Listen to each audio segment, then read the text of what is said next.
반갑습니다. 더 시저입니다. 어제 장은 상당한 하락으로 마무리를 해줬습니다. 계속적으로 상승을 하다가 더 이상 위에서 사줄 사람이 없었는지 한 박자 쉬고 가려는 듯 상당히 많은 조정이 나와졌네요. 공포지수는 62, 상당히 많이 내려왔네요. 푸덴콜 옵션도 안타깝게도 0.70. 하지만 푸덴콜 옵션이 0.80 밑에 있으면 여전히 강세의 장이다. 오늘의 일정은 실업수당 청구 건수 당연히 매주 하는 것이기 때문에 있고, 미국 S&P 글로벌 구매관리지수 PMI가 발표가 됩니다. 환율 체크하겠습니다. 환율은 살짝 내려주는 모습. 최근에 급상승세를 끝내고 환율이 조금 내려준다는 것은 그렇게 나쁜 상황은 아니다. 나스닥 지수입니다. 어제 엄청나게 큰 상승을 하고 현재 프리장에서 약간 상승을 해주면서 그래도 21선은 사수를 하고 있다.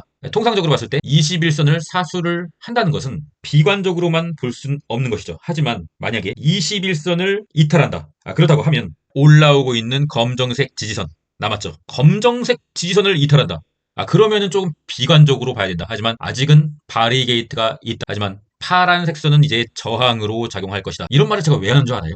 제 영상을 보고 장투를 하시는 분이 대부분이겠지만 사람의 성향에 따라서 단기 매매를 하시는 분들은 저항선과 지지선을 알려드리는 겁니다. 지지선에서 매수를 하고 저항선에서 팔고 이런 매매라도 하시라는 거죠. 차트 보는 방법을 알려드리는 겁니다. 현재 나스닥은 프리장에서의 상승을 계속적으로 이어간다고 하면 파란색 선에서 저항을 받을 것이다. 이제 지지선이 됐던 파란색 선은 저항이 됐기 때문이죠. 그렇기 때문에 단기적으로 봤을 때 상방과 하방이 좀 막혀있는 쉬어가는 타임이 시작될 수가 있다라고 보는 게 맞죠. TQQQ도 마찬가지입니다. 현재 프리장에서는 한 73달러 정도로 21선을 가까스로 사수를 하고 있지만 지켜주지 못한다고 하면 추가적인 조정을 예상해야죠. 21선은 올라오고 있기 때문에 섣부르게 하락장을 예견하기보다는 일단 버텨보는 게 좋습니다. 엔비디아 어제 큰 하락이 나왔지만 상승의 채널에서 오버슈팅으로 이탈한 후에 다시 채널 안으로 들어왔을 뿐입니다. 엔비디아가 끝났다고는 생각하지 않아요. 속슬의 차트입니다. 어제 상당히 급락을 하고 현재 프리장에서 약간 올라주고는 있으나 속슬에서 가장 중요한 것은 이 빨간색 선, 현재 프리장에서는 빨간색 선에 걸쳐 있어요. 저점이 올라가고 있잖아요. 그런데 빨간색 선을 오늘도 이탈하면서 추가적인 하락으로 마무리가 된다고 하면 속슬은 좀 좋지 않은 추세로 전환이 되고 있다라고 보시는 게 좋죠. 칼춤을 한번 쳐봐야 되는데 라스트 댄스를 보여줄 수 있을런지 오늘 밤 빨간색 선을 복귀해주느냐 못해주느냐에 따라서 달려있는 거죠. 저는 개인적으로 속슬을 가지고 있는데 일단은 버텨볼 생각입니다. 테슬라 같은 경우는 현재 프리장에서 한 235달러 정도, 어제 실적 발표가 조금 괜찮게 나옴으로써 235달러, 이 점선 부근의 프리장 가격이죠. 이 부근으로 올라와줬다. 여러분, 주식에는 불문율이 있다고 말씀드렸잖아요. 며칠 전에. 이 갭 라인은 반드시 메운다.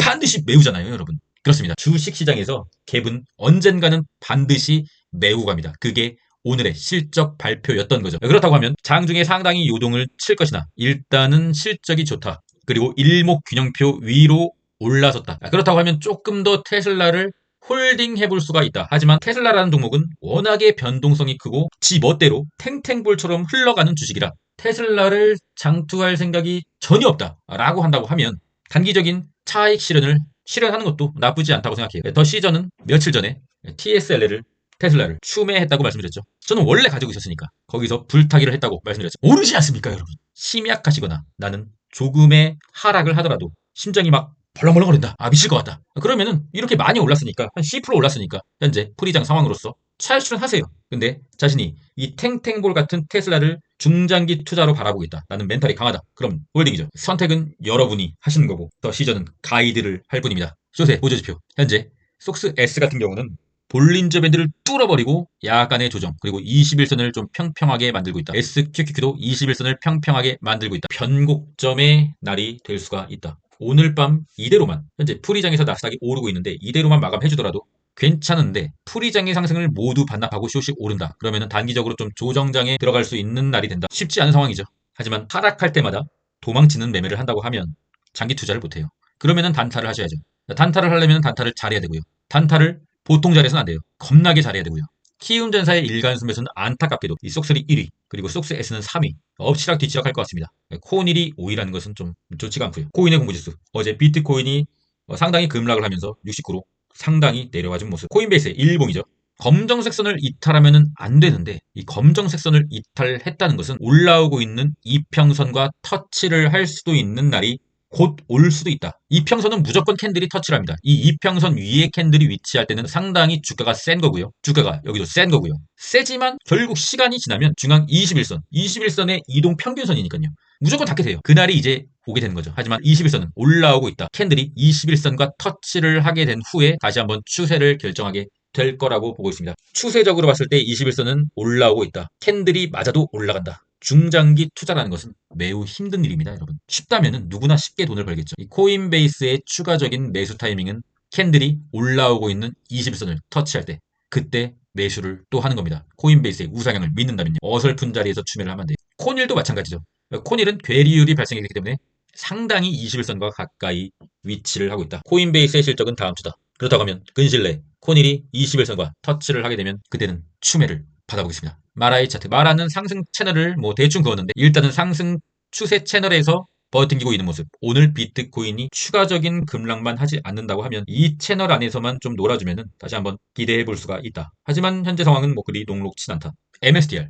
현재 비트코인 관련주의 대장주죠. 그거 들었잖아요. 상승의 추세선. 상승의 추세선만 유지를 한다면 여전히 상승 추세로 보는 게 맞고요. 워낙에 강해서 매도 타이밍을 잡지 못하겠다라고 한다면 상승 추세선을 이탈하면 그때 수익 실현을 하시는 게 좋죠. 저도 일부분 MSTR을 뭐 소액이긴 하지만 갖고는 있습니다. 지켜보고 있어요. 비트코인의 일봉. 파란색 선을 그었는데 여기를 좀 이탈해주면 안 됐는데 다행히도 내려가고 있는 파란색 선에서 터치를 하고 올라줬다는 것은 이제 첫 번째 파란색 선과 두 번째 파란색 선 안에서 좀 횡보를 칠 예정이다 라고 보시면 좋죠. 첫 번째 파란색 선을 돌파를 하게 되면 추가적인 상승을 이어가게 되는 거고요. 밑에 있는 파란색 선을 이탈하게 되면 상당히 추세가 안 좋아질 거라고 예상하는 거죠. 일단은 애매한 구간이기 때문에 여기서는 뭐 홀딩을 할 수밖에 없는 상황이고요. 21선은 올라오고 있다. 현재의 상황이 그렇게 비관적으로만 볼 수는 없다. 일단은 뭐 비트코인 관련주, 뭐 비트유, 비트X 이런 것들 더 시저의 영상을 지속적으로 봤다면 다 수익권이잖아요. 이럴 때는 좀 힘들어도 좀 버티는 편이 낫습니다.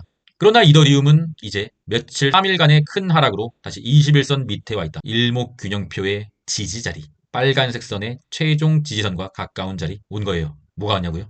이더리움을 추매할 시기 드디어 왔다고요. 무섭죠? 더 시저는 두려움이 없어요. 이더리움을 조만간 추가적인 살짝 쿵 내려오는 하락이 온다면 추매를 하겠습니다. 더 시저스 멤버십 칸동님 또 새롭게 가입해 주신 모습 상당히 감사드리고요. 저는 오늘도 단타에 성공을 했어요. 빗썸의 오늘의 황제 종목 마블엑스 매도 완료했습니다. 한 가지 팁을 하나 드릴게요. 제가 일단 빗썸에 마블엑스를 들어간 것은 오늘 들어간 게 아니에요. 이틀 전에 잠복을 해 있었고 미친 듯이 오르더라고요. 한 30%까지도 오르던데 저는 한 25% 정도에서 수익 실현을 완료했고요. 올 매도를 했습니다. 그런데 팁이란 게 무엇이냐? 알트코인들은 정말 변동성이 어마어마합니다. 매도 타이밍을 잡기가 힘들어요. 매도하면 더 오르니까요. 매도 타이밍을 잡는 방법은 빗썸에서 상승률 순위가 있잖아요. 그 순위에서 1등으로 올라섰을 때 그때 RSI를 확인하고 매도 타이밍을 잡습니다. 미친 듯이 단타가 들어올 때 더 시저의 가족들은 그들에게 그냥 주는 거예요. 비싸게 산다는데 줘야죠. 당연히 줘야죠. 오늘도 단타의 국장과 알트코인 단타에 성공을 했다는 희소식을 회원님들께 알려드리면서 마무리하도록 하겠습니다. 저 같은 경우는 미국 주식의 지수 장투를 중장기 투자를 지향하긴 하지만 중장기 투자를 하면은 좀 지루해요. 재미도 없고요. 수익금은 늘어나더라도 그냥 무감각해지고 재미가 없습니다. 하지만 그걸로 큰 금액을 실었기 때문에 제일 많은 돈을 벌기는 하죠. 하지만 지루하기 때문에 우리 UDT 회원님들과 단타도 계속하고 있습니다. 지루할 틈이 없거든요. 어떤 말은 향기를 품고 있고 어떤 말은 날카롭게 다가와 마음에 상처만 남기기도 한다. 유난히 힘들었던 날에 누군가 향기 있는 말을 남기면 얼마나 큰 위로가 되든지 어떤 것이든 할 수 있겠다라는 마음까지 들곤 했다. 주식도 좋고 뭐 다 좋은데 본인이 하는 말에 가시를 품지 마시길 바랍니다. 가시가 놓친 말은 반드시 자신에게 언젠가는 돌아옵니다. 오늘도 수고하셨습니다. 그럼 전 끝까지 하겠습니다. 이상입니다.